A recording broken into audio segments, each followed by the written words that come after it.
If anyone watching this works in neuroscience, could you explain why it is I can write 3,000 words about the Bejeweled games, but not 10 seconds of padding to put in front of a video? I've been having a great time with these opening scenes, especially the visuals. The Paint the Town Blue sequence is filled with the kind of lovely imperfections that only occur in an unscripted genre like street photography. Overexposure, frozen motion blur, uncoordinated facial expressions, all reminding you that someone in-universe is holding a camera capturing the moment. Arcane's been doing this for a while now, but I adore the way they mimic analog film effects. Like, look, you see this shot right here? This activates my freaking dopamine because it's a technique borrowed straight from live action. Indoor spaces are usually darker, meaning you need to open up your lens aperture to let in more light. But the more you do, the blurrier your background is gonna get. Introducing the split diopter. Here's one right here. I bought it for the video. They didn't have the 50-50 one at the used camera shop, but it does the same thing, just in a circle. My little boy is in focus in the middle here, but the objects near the camera are not. Pop on the split diopter and bam! That's certainly a look. Seriously, who's this made for? It divides the frame into two planes of focus at the cost of having this blurry line. You can actually see it right here next to Caitlin. That's the edge of the refocusing lens. The fact that Fortiche considered what glass filter to put in front of their virtual camera is just plain inspirational. Just like the first season, there was a time skip in this episode, which means we've got a new status quo. Let's check in on some people. Jace, Echo, and Heimerdinger.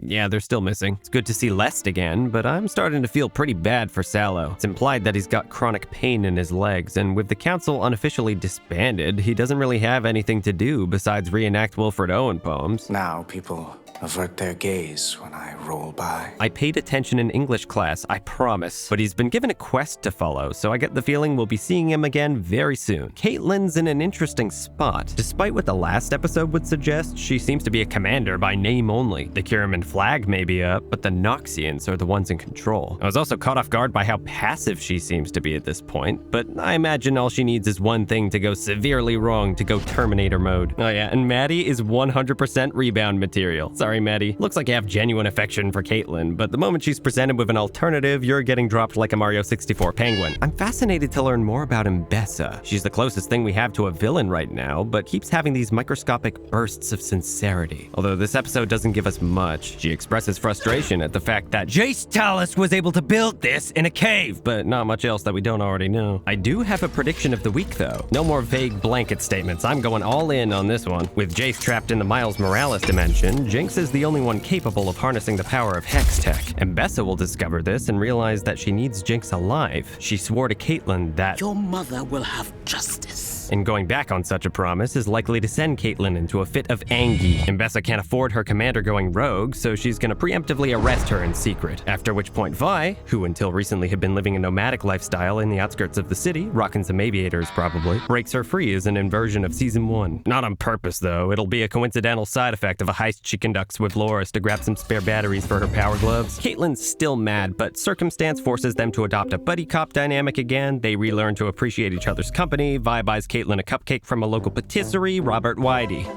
I'll laugh so hard if even half of that is right. Here's a revelation that'll shatter your worldview. I quite like Jinx in this episode. If you need a pause to process that, that's fine. No, but for real, I think she might actually be my favorite character at the moment. It's refreshing to see her sunny side again. Her quips are hilarious, even the accidental ones. Phantom Limb as a punchline was not on my bingo board of expectations, but then again, what was? All right, Jinx, let's see how your hero's journey is coming along. You got a call to adventure? Yep, and you refused the call? Yep, very good. Meeting the mentor.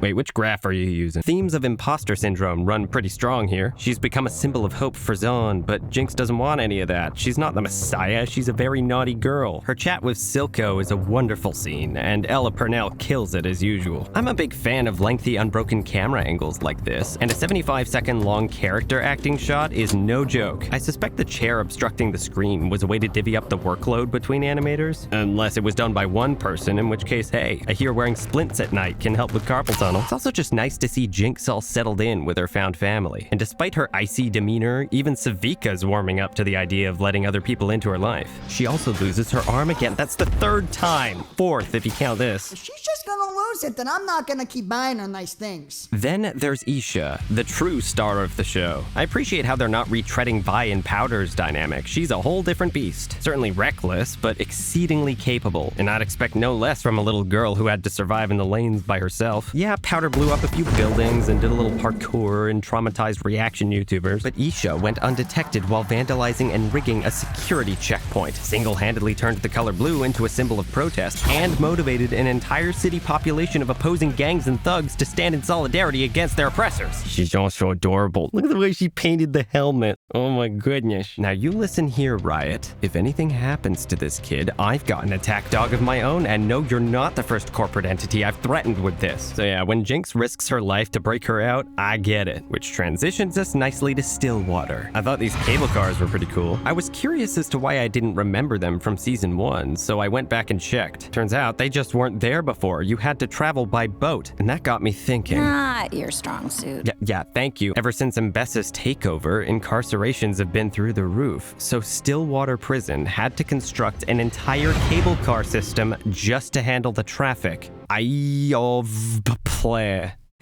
I think my dog stepped on the keyboard here. Oh yeah, pop the champagne because Singed is finally relevant and I still don't know what he's up to. Next question. I can only assume his attendance at the rally was a field test for his new pet because he does not read like someone who has a stake in any of these conflicts. But I like his pet. He's very cool. The first-person shots of him running look gnarly. And you just know someone hand-painted every single frame. Splints, I tell ya. Oh boy. Now, I was technically spoiled on this. A while back in a voice call, a friend of mine speculated that a creature from the trailer, which I hadn't seen, I was avoiding footage, was actually Vander. Despite this, I was still caught off guard because I forgot. I'm not usually big on the dead coming back to life trope, but everything about this works for me. Vander's body ended up right next to Singed, the lab which belongs to the guy named Singed. Jesus. Plus, we've already seen the fixation Singed has on keeping creatures moving well beyond the point of death. Such a chilling way to end the episode. They even weave in the across the river leitmotif from the bridge.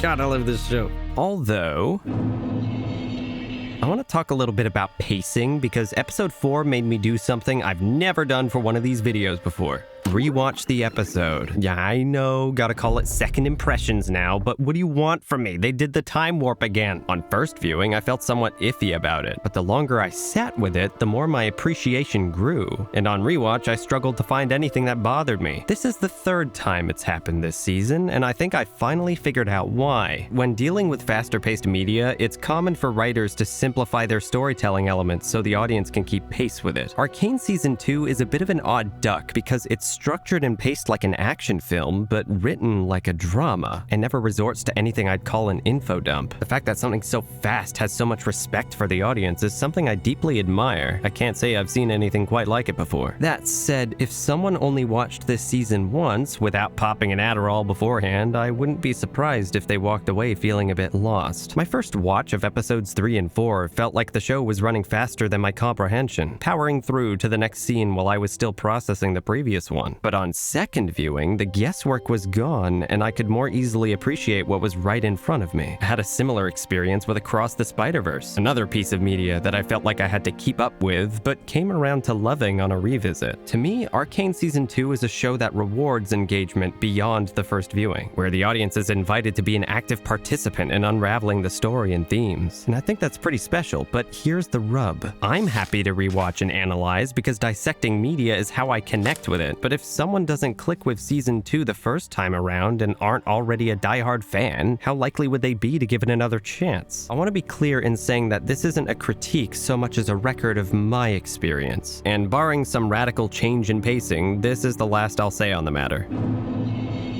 It would be in the interest of the economy to enforce a tax on phrases like "I don't know" and "no idea what to expect" because I use them a lot, and I don't think that's gonna stop anytime soon. It's like watching a train crash in slow motion, except it hasn't crashed yet and I'm in one of the cars. Here's a question: where do we go from here? The closest thing I have to a guess is that the feud between Piltover and Zahn is a narrative red herring, and that the real source of conflict moving forward is gonna be caused by Victor and the Hex doodad. Hex core? I don't know what to call this. It looks like the Zen grenade from Half-Life Alyx. But apart from that, I'm just a clueless little guy, and the longer I take to finish these videos, the longer I have to wait to get my answers. Outro go burr.